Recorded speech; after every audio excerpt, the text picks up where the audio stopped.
All right, well, let's get started. I wanted to welcome everybody here on a Wednesday afternoon at 3:30 to Connect with Burnaby Social Hour. This social hour will be recorded, so for those who may know someone who wanted to participate but couldn't, we'll be sending out a link afterwards with the YouTube upload for that, and you'll be able to re-watch that. So I'll have to record that. My name is Alice Wong. I'm with Metropolis at Metrotown. I'll be your moderator for the day. For this event, this one's called Embrace Change, HR Best Practices. We are here to welcome three panelists who will be joining us. Peter Leitch, from the president of North Shore Studios and Mammoth Studios, and the chair of the Motion Picture Production Industry Association of BC, quite a mouthful. We have Luis Kuo, Kuo, is it Kuo? Yes, it's Kuo. Yes. Kuo. Okay, Luis Kuo, Vice President of Shared Services for Sungiven Foods, and Chris Ye, Senior Manager of Talent Acceleration from Clio. So they represent the tech sector, the retail sector, and the movie production, the film production sector. Feel free to use the chat or Q&A box to submit your questions or discussions. And now that we're getting started, I wanted to just let you know a bit more about Connect with Burnaby as well. We're here to really be here to build a community around not just tourism and hospitality, but also provide networking opportunities and to share information of businesses in Burnaby and the outer regions as well.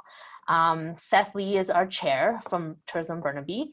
We also have our business leaders, which is myself, Alice from Metropolis at Metrotown. We have Adrian Lim from Canadian University Council of CIOs, Beck Shamshif from Executive Hotels and Resorts, and Maria Bushman from BCIT. Before we get started, I'm going to introduce the three panelists, and we'll have the panelists introduce themselves briefly, as well as what their current role and their company does within their sectors. So what I'll do is maybe I'll pass it on to Peter first, who can introduce himself and provide a bit more brief background about his organizations. Well, thanks very much, Alice. It's a pleasure to be here. We're actually, our head office, which is Boza Development, is based in Burnaby. I've always had a great connection with Burnaby, played rugby there for about 30 years. I'm currently the president of Mammoth Studios, which is located in Burnaby and services big major feature films. And then the North Shore Studios in North Vancouver, where we do lots of television and feature films also. And the chair of the Motion Picture Production Industry Association, where we work on issues to promote filming in British Columbia and make sure we've got a competitive environment here.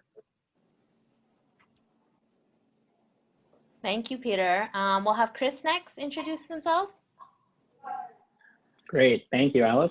So I'm Chris, and I'm the Senior Manager of Talent Acceleration at Clio. Like Peter, our HQ is actually based in Burnaby, and our office has been there for, I'd probably say like good 7 years now. So Burnaby is a home to actually a lot of fellow Cleons across the business. So for those of you who don't know what Clio is or does, we're a technology company, and our mission is to transform the practice of law for good. So we provide technology that enables lawyers to practice in the cloud. We're a global organization, so we have offices not just in Burnaby, but also in Toronto, Dublin, Calgary, as well as an office in LA. And we are now over 500 people, and still growing amidst the pandemic and any setback that has introduced. And personally, my role has evolved a lot over the years. I've been at the company for 7 years now, and currently I focus a lot on the talent development side of things. Thank you, Chris. And we'll move on to Luis from Sungiven Foods. Hi there, guys. My name is Luis. As well, our head HQ is in Burnaby. But we only started last year, actually. But nevertheless, this is an organization that's not only in Canada. We have over 100 stores in China, and we have offices in Germany. And this is our first take at this at the North American market. I myself am the Vice President of Shared Services, so I basically oversee HR, marketing, IT. Admin and accounting. So in terms of what we do is we provide we're a specialty neighborhood groceries. So basically we provide a healthier alternative option to the what we currently have in terms of grocery stores. And we have a mentality. It's called EDLP, which is everyday low price. So we don't do any discounts. The prices are priced fairly every day, and we carry a lot of our private brands.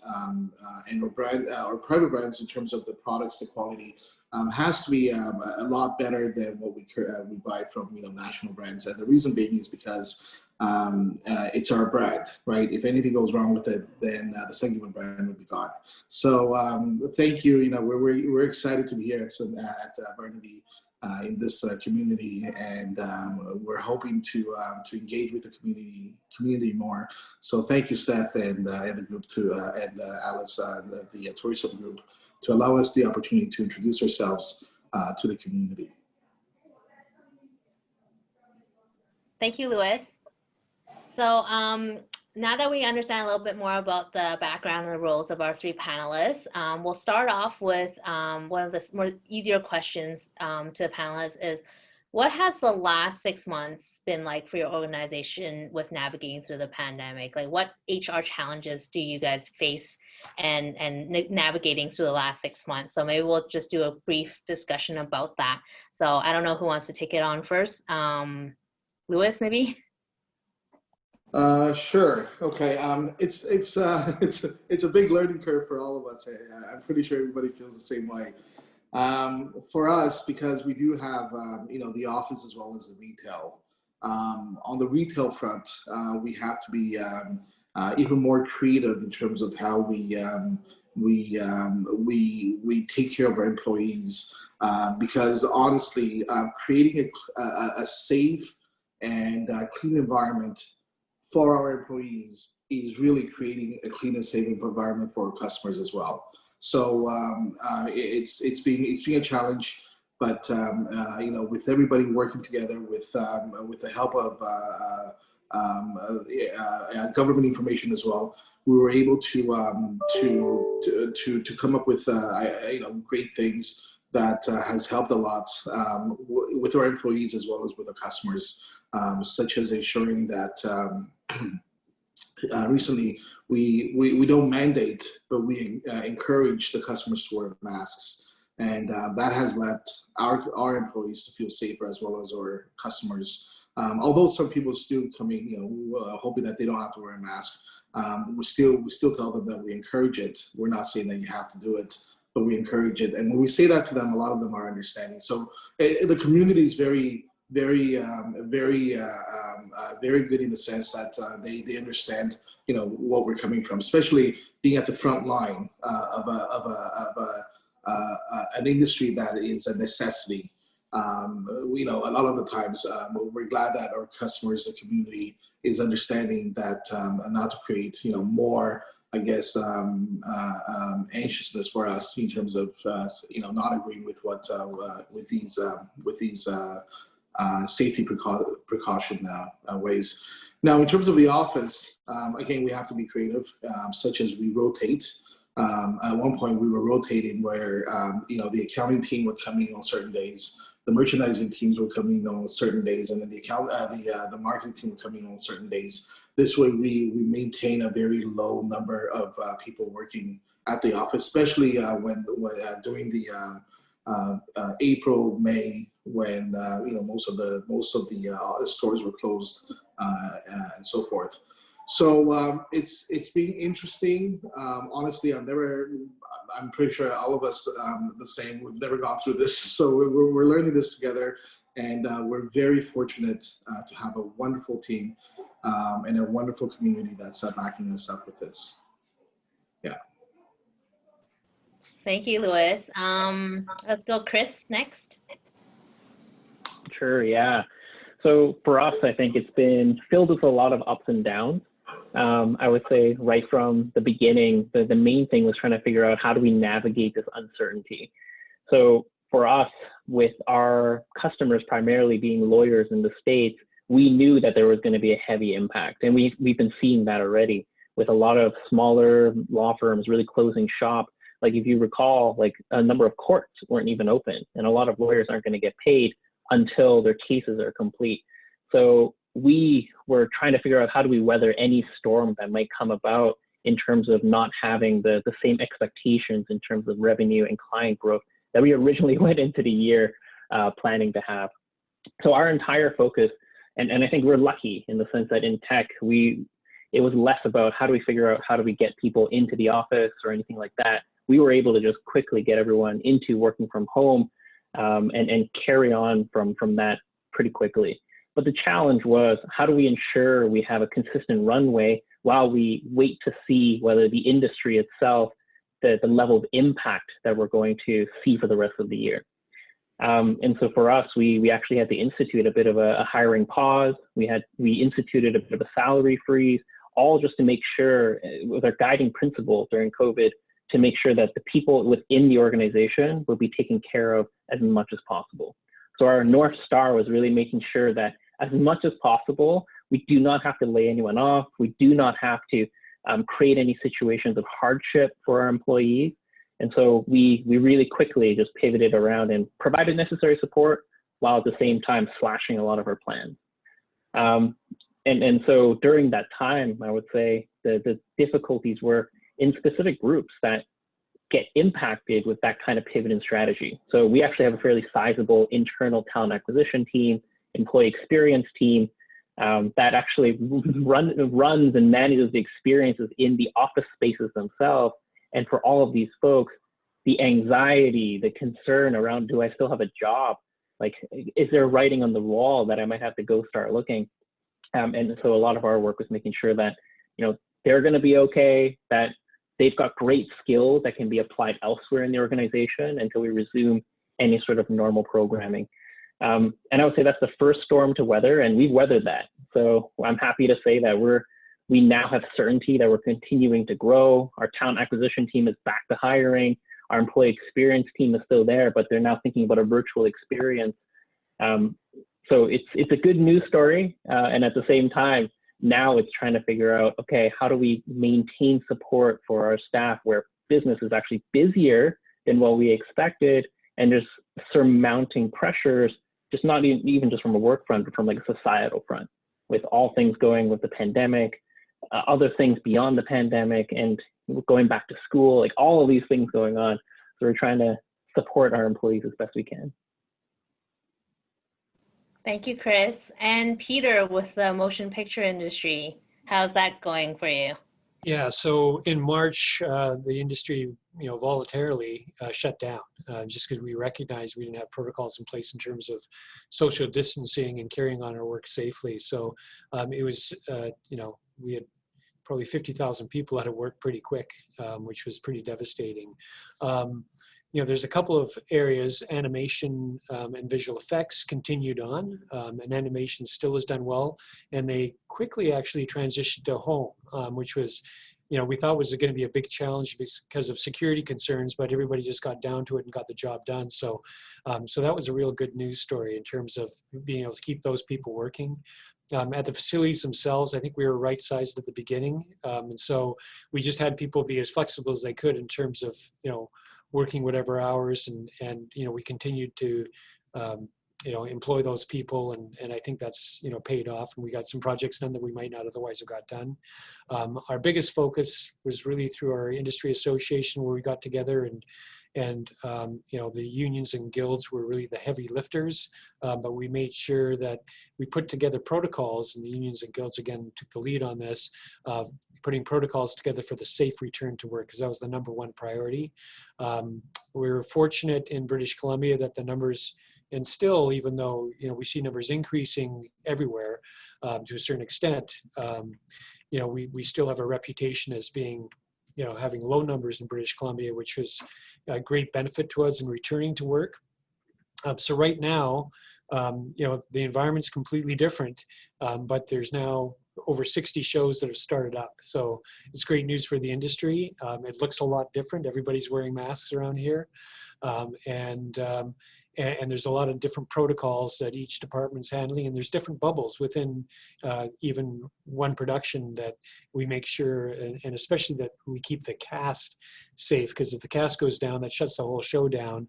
And obviously everyone is important that they don't get sick, but we have protocols in place to isolate and contact trace and all those other things. So we're on our way, but you just don't know what lays ahead going forward, but hopefully we can continue the safe return. Thanks, Peter. So this question specifically is for Chris at Clio. These questions I'm going to be asking for Chris and Luis and Peter kind of relate specifically through their industry. So each have had a different type of question focus. For Chris at Clio, since the tech industry never really shut down, what has your company been doing to help your employees now that it's back to school, knowing that people have family challenges, whether it's homeschooling or those who have had to make the difficult decisions of sending their kids back to school? How does that work in terms of flexibility and your team? Yeah, so that's a tough one. I would say it's actually easier now that schools have opened. The challenge was actually when schools weren't open and parents who have toddlers and school-age children at home trying to balance the responsibilities of their day-to-day work and taking care of who they have at home. For us, it's been like radical flexibility, where before being in the office, there was still some expectation of like hours in which you're going to be meeting and, general ideas of when people are going to be available. We're now moving to almost like a remote first culture, which really emphasizes documentation, emphasizes not having meetings first, so that we can increase the amount of flexible available hours where any person can choose to work, say, 5 p.m. to 10 p.m. if that's what works better for them, or any sort of schedule that is ideal for their current situation. So flexibility is one key piece in allowing someone autonomy to manage their day-to-day as best as possible. The second has been community. So like a lot of other parents, or we are an organization with a lot of parents who have kids of varying ages, and everyone's kind of dealing with the same kind of challenges. And for us, it's been, how do we maintain those kind of communities where people can share the challenges and speak to some of those tough decisions, and almost like gain empathy from others who are in a similar boat in a water cooler type situation that we would normally have if we were in the office, and we no longer have because we're virtual. So we've been investing a lot in kind of Slack communities, other communities where people can actually chat and just share different stories about how they're dealing with this. The last piece has been our benefits, which we are very glad that we have pretty good benefits to be able to support individuals, especially from like a mental health standpoint. So we have a $2,000 provided to every single employee and whoever's on the benefits plan as well for mental health support. And that we think has been a huge part of supporting individuals manage the stressful situation that is coming about. And we also have additional health spending that you can apply to almost anything. And here we're seeing individuals use that for things like toys for the kids, things that they can purchase as part of their general support at home. And we buffered that with an additional stipend that individuals can use for whatever they need in terms of their working from home situation.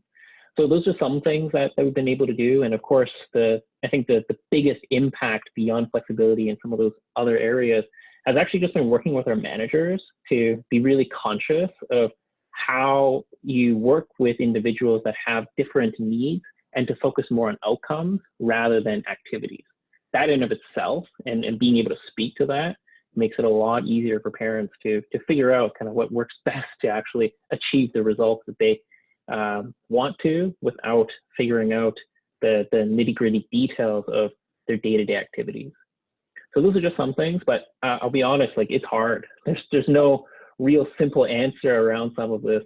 And the hard part for us too is that it's not just a blanket approach. Like on one side, there's parents with kids that have that stress. And then on the other side is actually early careers individuals who are alone and are feeling the difficulties of isolation, either in their apartment or the difficulties of sharing their homes with others that they're living together with, and trying to stay focused in their work and not go crazy. So yeah, it's a lot, and we're basically, as a people team, just playing a lot of the emotional support role for a lot of these individuals. That's great to hear that Clio has all those programs. You're kind of selling everybody on this. Thank you so much, Chris. For Luis, at Sungiven, obviously, with everything that's happening with the retail industry, hiring has always been a difficulty in the past year, even pre-COVID, with getting people to work like minimum wage type jobs or retail jobs in general. But with the pandemic, I'm sure Sungiven and other retailers have had the issue of trying to even attract and retain employees. No one really wants to work frontline these days for less pay. So how has Sungiven, like what type of HR practices have you guys been doing in order to attract and retain employees throughout COVID, and even now as everything's reopening up and trying to hire and attract talent as well?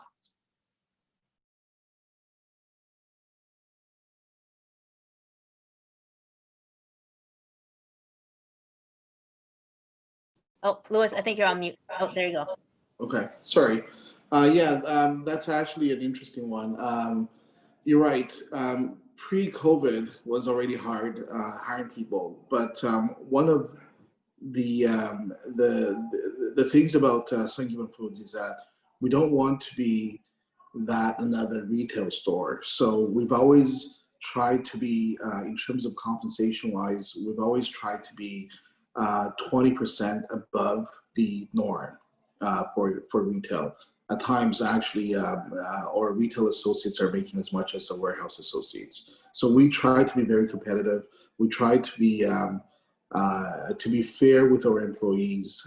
At Sungiven Foods, actually, the employees will get to see all the costs that are incurred in each store, in their store. So they know the store is making how much money, because we want to be transparent with them. And this way, this kind of transparency has helped a lot in terms of us finding talent. Okay, that's one thing. During the COVID time, it was tough because being a frontline employee wasn't easy. We didn't have the situation where people were going to lose jobs. As a matter of fact, even though we didn't hope for this, the sales were actually much higher than norm, because it was unfortunate. Everybody had to get ready and be prepared for this pandemic. In terms of laying off, that wasn't even an option. Okay. As a matter of fact, we wanted to encourage employees to feel safe at work was the main priority. And that came with a lot of setting up precautionary ways. For example, providing gloves to all employees, and we had more, and we provided to our customers as well. Masks, purchasing masks. I remember at the time, the prices for masks is not what it is today. It was about actually today, it's about 5 times more back when I first started. But we still went ahead and acquired masks for them so that they would be able to have that every day, even before it was mandated by the government. Okay. So it's providing that safety environment was our first priority for our employees. Secondly, obviously, money talks, right? A lot of people talk about their compensation. If it's worth the while. That's a lot of people's comments. So what we did was all these extra sales that we made, we actually give it all out in commission. Everybody got their fair take. We give it all out, like I said, in commission for the employees. So, and also we also provided meals for them, lunch and then dinner, so that they wouldn't have to go outside, and they would have a safe environment, to be eating within. And those were really the things. It was really about the employees. It was about their, safety, well-being, and then lastly was the compensation was what we thought about, and any extra profits that we made, we give it all back because it wasn't for us to begin with. Nobody wanted this pandemic, and that's how we felt. Oh wow, thanks. This is very like above the norm of most retailers, like especially giving back the bonuses of your sales. That's very impressive because that's not across all retail sector companies. So that's very impressive on that. Thank you so much, Luis, for that insight. Now for Peter at the motion picture industry, with the restart of the film sector here, what does that currently look like? Like what's an average day on set, like in terms of safeguarding and best practices? We know that cast and crew, they work pretty closely together in a studio and for the most part. So how is that different now? Well, for starters, when people arrive on set right now, everyone gets tested and just make sure that their temperatures in the right range, and we have enhanced security at our gates so that we track everyone that comes in, and we've got additional cameras that track everyone. It's just in case we do have to do some help with contact tracing. You'll see everyone on the studio lot is wearing a mask for the most part, and that when they're at the catering truck, it's not your normal look at the catering truck. Every meal is packaged separately, and it might be packaged right then and there, but and everybody is social distance as they line up. You're seeing smaller bubbles around the camera in terms of people working, and if you don't need to be inside the sound stage at the time, you're not.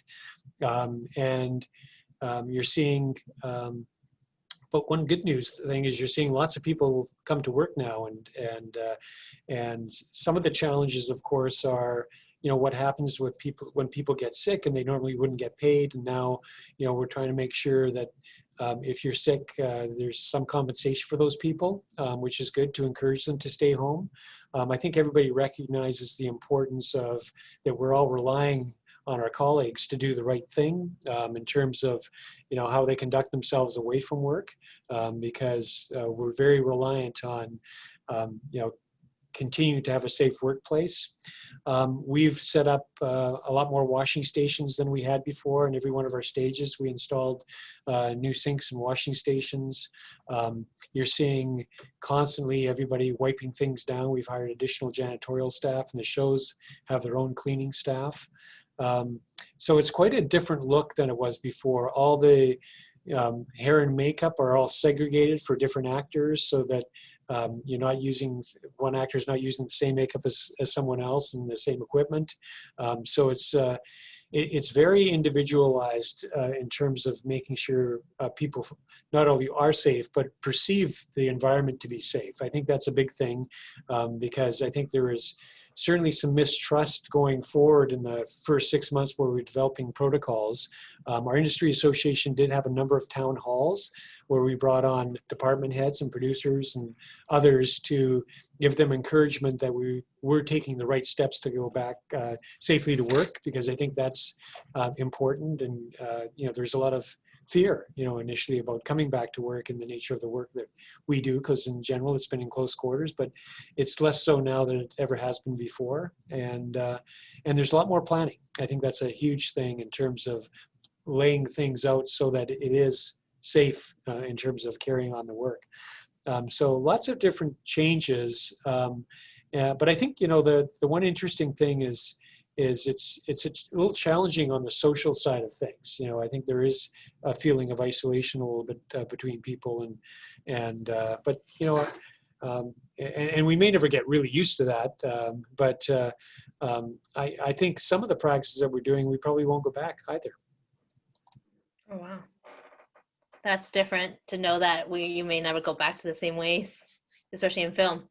Thank you so much for the insight, because I think most of us don't really understand what goes on in the behind the scenes, especially now with COVID. So it's great to kind of get an idea of, that everything's more individualized now. I have friends in the film industry, so that's always something that's interesting to learn about. So thank you, Peter.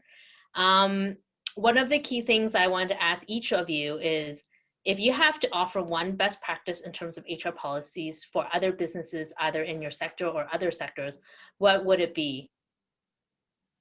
And Peter, maybe you can go ahead. Sure. I think, we're all in this together. So I think one of the things is to be respectful and follow the rules. I think that's a basic thing. And by following the rules, you're being respectful. It was interesting because the show's mandated everyone wear a mask, even if they're walking outside from one stage to the other. And initially, our own stage people or our own studio people didn't do that. We've only got a small staff because we felt it was safe because we were social distance. But now we do that because it's the respectful and the right thing to do because of the environment. And we don't want to set a different standard. I think it's being kind and considerate because everybody's got a different situation, whether it be at home or the rest of their environment, I think is important. And then be safe. Follow, again, it's a bit of following the rules, but hand washing is important. How you conduct yourself afterwards, and not going to big social gatherings and then coming back to work. Masks and social distancing. Those are basic things, but important things for our industry. Chris, was there a best practice at Clio that you could see others adopting, perhaps? Yeah, this one might sound kind of weird, but I think it's meeting people where they're at. It's the whole idea of taking into consideration that each person's dealing with something completely different that for the most part is going to be invisible to us. And so it actually jumps off of Peter's take very nicely of being kind and just really meeting people with whatever situation they're dealing with right now and supporting them and assuming positive intent with whatever a person's doing or demonstrating of their behaviors, because it's a tough time. And honestly, you don't know the half of what each person might be going through right now. Thank you, Chris. And Luis? I think you're on mute. Okay, sorry. I started smiling when Chris was speaking because I was going to say empathy. I think understanding each person, because everybody is going through a different thinking in terms of this whole COVID thing. Everybody's experiencing it differently, so it's really understanding that. And I have to, I really have to give thanks to my president because I remember the first two employees that came to us and said, they're afraid. And I'm thinking like, okay, so we start setting up these, preventative methods. And I was thinking, why are you still afraid, right? So when we got to speak to the individuals, we finally understood, what was the real reason. And I think in these times, everybody's feeling differently. Everybody is learning this together. And that's why we really have to understand our employees well, even more so. Thank you, Luis, for your insights. I'm opening it up to a few questions that we have through our Q&A. Beck asks, what do you think your organizations will be able to achieve in the long run by supporting your staff during these challenging times? Luis, maybe? Sure. I think what we're gonna, what we've noticed is really teamwork. It's that feeling of I got your back, and that's something hard to build, and this has given us the opportunity to actually do that. So it's actually quite interesting seeing this whole thing evolve. Yeah. Great. Maybe Peter? Yeah, I think we really respect the input of all the individuals that are part of our organization and appreciate what they bring to the table. And I think we'll try and work on continuing that for sure. I mean, I think that's the real value of a team. Everyone has can bring a different perspective. And one of the things that we've been working on too is, and it just happened to be started well before COVID, but is our diversity and inclusion of the industry, which historically we haven't done a very good job with. And it's something that we're completely committed to now as an industry, and it's one of our top priorities. So I think there's some good that comes out of this, even though it's been tough, and it's been hard on a lot of people. And Chris? Yeah, I think, I mean, in the long run, it speaks to higher performance and better brand at an organizational level. I remember reading something, I can't remember where exactly, and I might butcher this, but the whole idea is that anytime you should be interviewing with an organization nowadays, you should be asking, you know, what did you do for your employees during COVID-19? And I think that's a really important tell to understand the ethos, the values, and the stance that an organization takes in treating employees as more than just a means to an end. So I feel like it's a massive test to the integrity of any business. So to me, that's what we get at the end of all of this. We get to show whether we actually stood for the things that we espouse. That's a great point, Chris, because this is really the time where a lot of employers get to showcase what they offer to retain and attract new employees. Employees do talk amongst their industries or outside their industry, and if there's been a massive layoff, for example, they'll be asking what's the next best company to work at. So having best practices really helps with that, and I think all the organizations here on the call have been really showing what they're doing to try to keep and retain and attract new employees as well. So thank you so much for that feedback too, Chris. That's really insightful.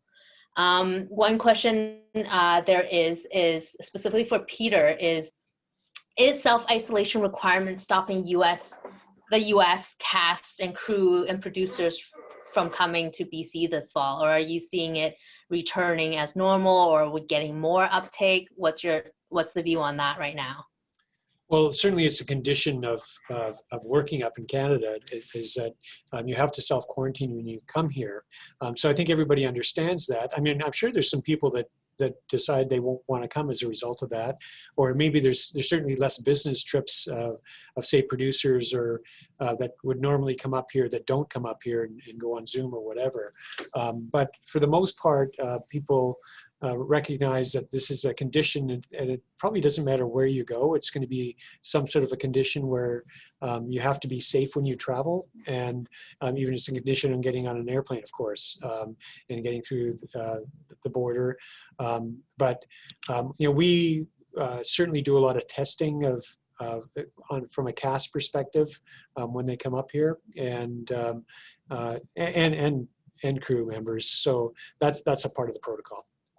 And with the self-isolation aspect of it, like the 2-week quarantine that usually comes in when they're coming from internationally, whether it's the States or overseas, how is that ensured? Like, is there protocol specifically set that before they can even come to Canada, that they have organized hotels or accommodations for them for that reason?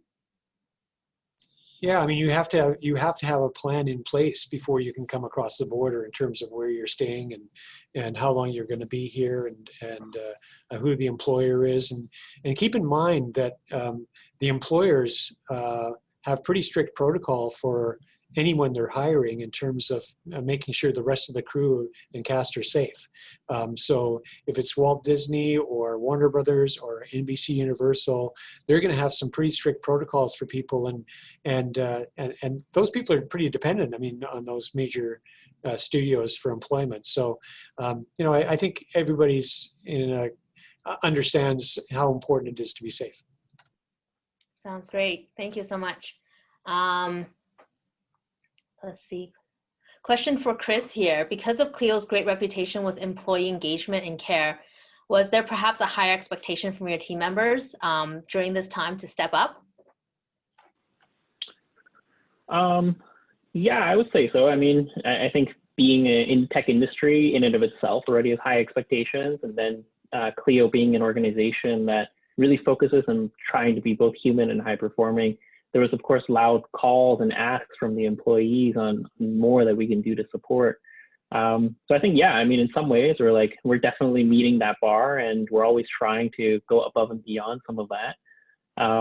But yeah, there's always also on the flip side, the double-edged sword of entitlement, where I think some people are also forgetting a little bit the gratitude and appreciation that those of us in the tech industry need to have compared to some other sectors that are like massively, massively impacted by COVID.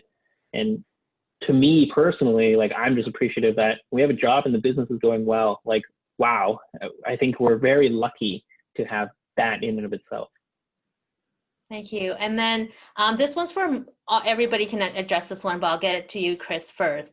If all of a sudden, obviously for Clio might not be as impacted, but if we go down to a full lockdown back later this season because of everything that's happening right now, what plans and protection do you have in place for employees? Because obviously the short term was that hopefully we'll weather this, but if this continues, how does that impact for Clio?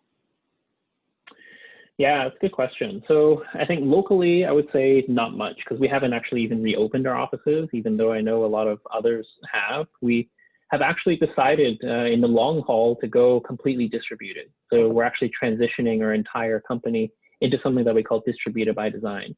So by that nature, I would say there's no additional plans that we have in place that would necessarily be required if there's another lockdown coming in at all. Our concern is more so if there isn't a lockdown, the second order impact, which would be other industries that people's families might be affected by, and therefore the incurred stress that an individual would have just even in maintaining their day-to-day here. So it's less about like what's happening in Clio and more about like, all right, their circles and what's happening outside of that. So I can't say we've got a good plan for that yet. We're more so just waiting to see if it comes to that and then responding accordingly. Thank you, Chris. And Luis? Yes, actually, as a matter of fact, I was actually planning for that today. We had a few meetings with some of the, I guess, industry leaders in terms of providing PPEs or providing preventative methods. We're going to be enhancing it even more as we get prepared for the next wave. There's some really interesting technologies or even disinfectants being or chemicals being safe, environmentally friendly chemicals being invented out there. So we're going to be partnering with these companies even more so that we can provide an even more safe and welcoming environment for our employees as well as our customers. Thank you, Luis. And Peter? Well, you know, it'll depend on the extent of what happens. Certainly, if it's something that's going to shut down the show as a result of the major cast being sick, that's problematic. If for the most cases, though, we're prepared for those cases where we can isolate those that have been impacted, and we're kind of set up for that as best we can. And so hopefully, you know, if one show goes down, that's not going to mean other shows necessarily go down if we can isolate. So, you know, there's not that much traffic from one show to the other where there used to be people moving from one show to the other. That's slowed way down now, where that doesn't happen very often. So, you know, hopefully we can, you know, do the best we can. But, you know, there's a lot of factors we can't control. But you know what? We've been through 6 months of having to deal with this and be creative, and that's the type of industry we're in. So hopefully we'll find solutions no matter what happens. Thank you, Peter. So this question is from Jennifer Finley. She works with MBA students at the BD School of Business at SFU. This question I'll open up for Chris first, because I know Chris has to jump on to another call soon. Basically, she's inquiring that in terms of hiring perspective in the fall and beyond with all the uncertainty with COVID, what skills do you feel are important for students to have in this new environment before they're able to be hired on in an organization these days? Yeah, great question. I mean, from a hiring perspective, there's going to be, I think, a lot of hiring. I think a lot of companies will get back to a place where they need to hire and ramp up. In terms of skills, technical skills, I think is always dependent on which industries are actually going to be hiring a lot and which ones are, I think, in an opportunistic place given the context of COVID. But if I were to pick one specific set of skills, it was something that we actually started developing in our employees, I would say 1.5 years ago, without expecting COVID to happen. And it's become a massive hallmark of, I think, how we managed to get through a lot of this with opportunity and thriving rather than just surviving. And it's this whole idea of VUCA Prime. And VUCA stands for volatility, uncertainty, chaos, and ambiguity. And the flip side of that is being able to create vision, understanding, clarity, and agility. And those skill sets, I think, for any single person, but especially for leaders in organization, has been what's allowed us to go, okay, like we're always in VUCA environments anyways. This one is just VUCA to the max. And if you can cultivate that mindset and skills associated with all of them, like you will be highly successful and also highly valuable to any organization. Thank you, Chris. So I wanted to wrap up. We have a couple minutes left. That same question, maybe, I don't know if Peter or Luis wants to provide any input on that. I know Chris has to jump off a call soon.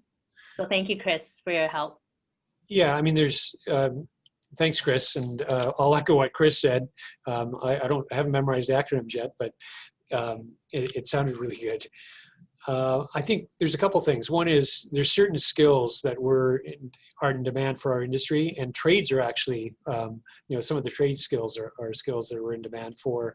Sort of computer literacy, of course, if you're on the digital side of the business, is important. And there's some great educational programs at Cap University on the North Shore here, where I am, at SFU, UBC, and other places, BCIT. I think the other thing, though, is just we're looking for people that have this can-do attitude and are flexible and just good team players in a lot of ways, and show up on time and follow their directions. I mean, the work changes so quickly sometimes, is you just want somebody to be able to adapt to whatever those changes are. Thank you, Peter. And Luis?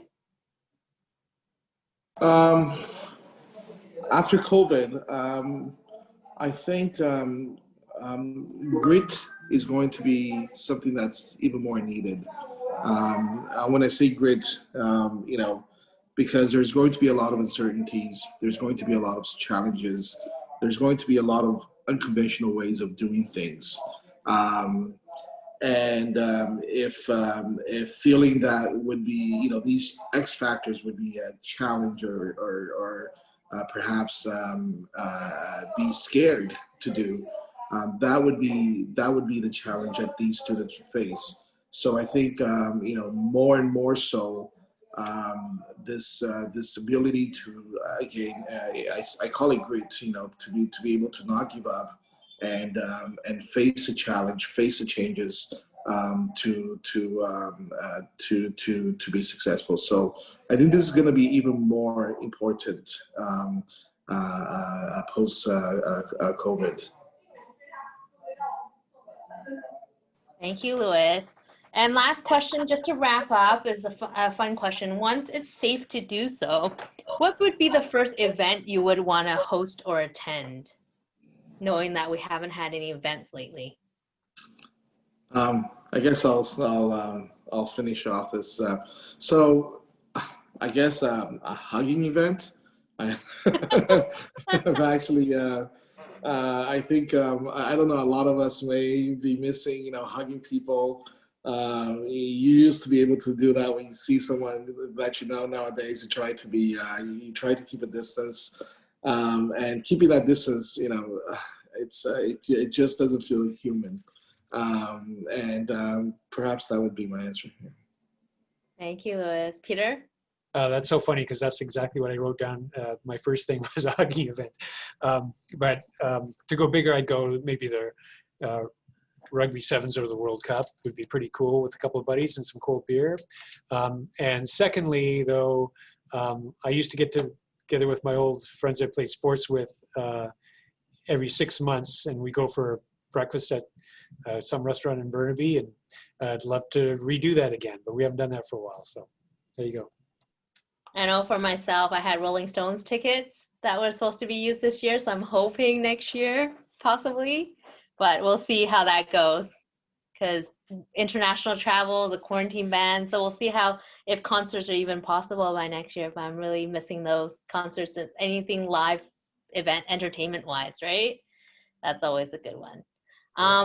There was one extra question that popped up before we wrap up, since we still have a couple minutes, is what would be one thing that students can do to make themselves stand out in terms of hiring in a post-COVID world?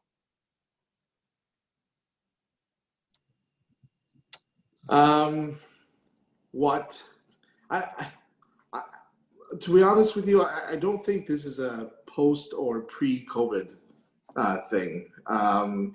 I remember when I was running a NetSuite Oracle. One of the things that we went to a lot of these university career fairs, and I remember seeing this student lining up. I think he was interviewing for one of the big fives. So the lineup is always long because a lot of students would like to get into one of the big fives. So I remember seeing this student sitting there, very nervous, and I actually went up to him. I thought I'd help him a little bit, and I said, how are you? What are you interviewing for? And then I said, you look nervous. What's the matter? He said, well, you look at the lineup. There's so many students lining up for the same position, right? And I said, so what are you going to do differently? He said, I don't know. I'm just going to talk about myself. And I said, well, that's the thing. What do you do differently? I think for every student, post or pre-COVID, one of the key things is understand the organization, so that when you're talking to the interviewer, when you have the opportunity to ask questions that pertain that industry or that organization. And that will allow the interviewer feel like, oh, this person is actually interested in us. A lot of the times when I interview candidates, we ask them, have you ever been to our stores? They said no. So why do you want to work for us? Why do you want to work with us? That's I think that's what I would say to students, again, pre or post COVID, is that really understand the business, understand the company before going into that interview.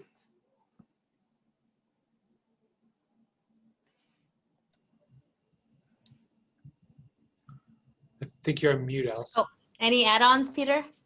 Well, I actually completely agree with Luis on that. I think the most impressive people when they come in are that people that understand or have tried to learn about your business and are curious about it, and are willing to do whatever it takes. When you hire them, that they're not locked into I'll do this or that. We want people that are flexible, but I think understanding the business and the job that you're applying for, I think is a huge benefit, and it's amazing how many people don't do that. I think the other thing they can do is have somebody that looks at resumes, take a look at your resume before you send it out. I think there's people that perceive they have a really good resume put together, and we see lots of them that just don't look very professional. They got spelling mistakes, or they don't relate to our particular business at all. So I think just take all those preliminary steps, and all of a sudden you set yourself apart. Thank you, Peter. And one last question I just noticed that I missed. This pertains to international travel. Obviously, a lot of our hotels are missing the business travelers that we used to get. And this is something that I don't know if Peter and Luis, you can address, is do you see that coming back anytime soon? I know with Luis, with Sungiven, with a lot of the international focus and opening grocery stores, you'll have executives try to fly in and do things like that. Are you seeing that resume? Are you going to see that in the short term not happening? And for Peter, the same thing, I guess, with the motion picture industry, is just that travel component. And I know a lot of our hotels right now are having that issue right now of low capacity or of travelers. Yeah, it's certainly a really challenging. With the border closed in our business, it's very difficult. Here's the interesting thing. I used to do a lot of travel just to conferences and those other things, which we don't do anymore. And I suspect a lot of those will be, Zoom conferences, for some time to come. So maybe there's some innovative thing that can happen, but I think it might depend on the border really opening for a place like Vancouver. Thank you, Peter. Yeah, for us, to be honest with you, you're right. You know, we do have a lot of executives that are supposed to come here. We have a lot of people that are supposed to come here and work with us in order for us to understand, you know, the company better. Um, Honestly, as of right now, I don't see anything happening in the near future. We've been asking as well. We've been trying, but right now, you know, I don't have any. I don't foresee anything, and I don't have a good answer to that. Thank you, both of you. So I just wanted to wrap up with 4:30 that I want to thank both Luis, Peter, and then Chris as well, who's left already. Thank you for being the panelists on this HR-focused session. It's been a really informative and educational session. I think you guys are all have best practices and all have been industry leaders. So I thank you for joining us today. I'm hoping that everybody on the call has had a great experience listening to each of you. For those who've missed it, or if you'd like to share this video in the future with colleagues as well, we will have this saved and uploaded to YouTube so that we can share that out once that's been uploaded to YouTube. So I want to thank everybody today. Thank you, Peter, and thank you, Luis, who are still on the call for this. And for everybody else who doesn't know Connect with Burnaby, we started off with Tourism Burnaby, but we've now branched off. The idea is to connect the community here in Burnaby and bring business back to Burnaby as well. So thank you so much for all your help, and we look forward to our next session next month as well. Thanks so much, everybody. Thank you. Thanks. Thanks, Alice. Thanks, Steph.